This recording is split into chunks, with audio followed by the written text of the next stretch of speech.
Are my FA ways taking over, or are my concerns valid? 26F, 23M.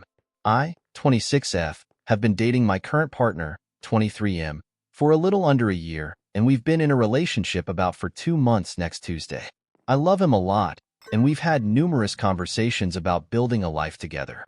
I am an FA, fearful avoidant, and often find it hard to determine whether I'm overreacting and looking for a way out, or if I genuinely have a reason to feel like this isn't for me.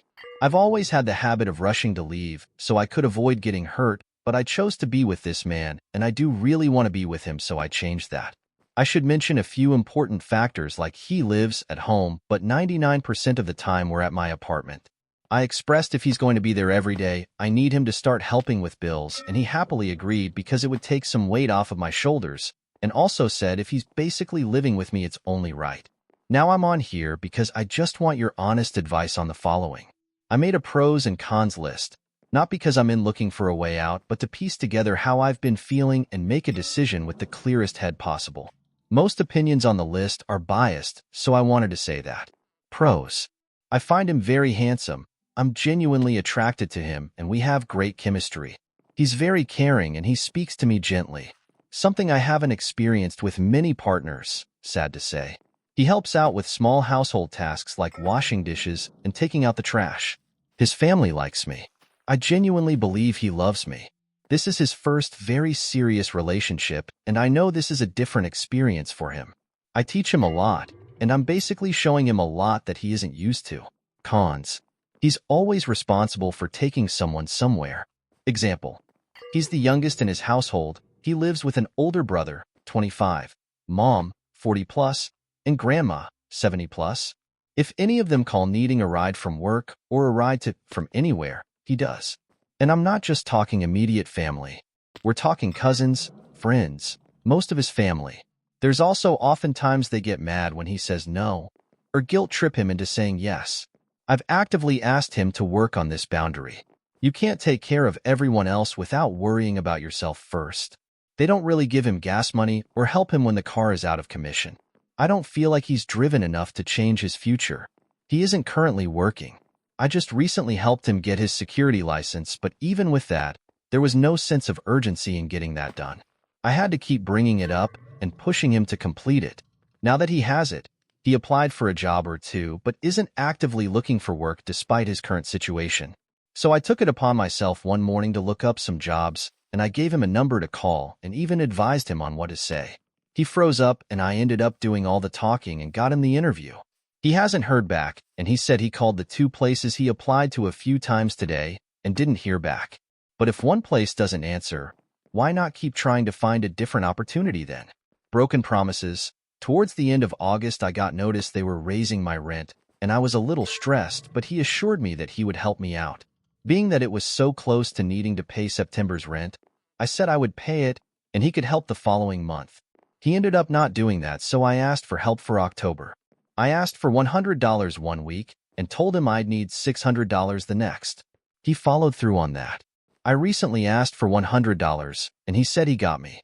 Then I recently brought it up again, and his response was, "When do you need it by?" To which I responded I've been needed it, and he asked why didn't I say anything? I told him me asking was telling him I needed it. Why should I have to hound him for it? I used to be very trusting of him, but I asked to go through his phone one day, prior to us being in a relationship, and I saw a lot of shit I didn't like. Actively liking women's posts, DMing them, and deleting it, texting and FaceTiming women, you name it. Once I caught him, he made it clear they didn't matter, and he would stop. Fast forward, now in a relationship, he says it stopped but has still been deleting stuff and says the reason he's still deleting it is it isn't relevant, and he wants to avoid me feeling away. Since he originally broke the trust and keeping sneaky ways, I don't know how to go back to trusting him fully. I'm not 100% convinced he can be trusted. He just doesn't prioritize himself. He'll run every time someone calls him and needs a favor, but doesn't have the same energy behind bettering himself. I don't like the fact that he doesn't show me off. Of course his family knows about me, and a few of his friends who live out of state, but I don't feel like the women online know about me, and that's a problem. Literally most of his social media is women. A lot that he used to text or date, or probably wanted to date.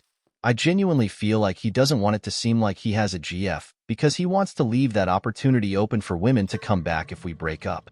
Lastly, I find some of his ways to be very inconsiderate. I consider him for everything. I make sure if I'm cooking, I cook for both of us. Or if I'm shopping for myself, I look for little things he'd like as well. Even today, he left me early afternoon to pick up his mom and brother from work, but when I texted him letting him know I'd be ready at 8, he said he was going to get food at a place we said we wanted to try with his cousin and his cousin's girlfriend, and he would try to be back around then. He didn't even bring me anything back, nor did he consider the fact that he knew I needed him to take me to work. I always feel like I'm teaching him how he should treat a woman, how to put himself first, how he should prioritize himself over others, and how he needs to make a difference for his future, how to be more romantic, how to please me sexually, and so much more. I do love him, but how much should you have to teach your partner? And being that I love who he is as a person and see so much potential in who he can be, it confuses me. I genuinely don't know what to do. I know some men need a little push and a woman's touch over his life, but I'm not his mom. I don't like feeling like I'm training or molding him into who I want him to be. I don't know if I'm looking for a reason to leave, or if my concerns are valid for someone I want to be with long term. And before I bring my feelings to his attention, I'd like to hear from some of you. I would hate to make him feel inadequate or like I'm attacking his character. I want to make the best decision possible and think through my approach. Thanks in advance, everyone. TLDR, how do you know when your fearful avoidant tendencies are making you want to walk away or when it's valid to feel that way?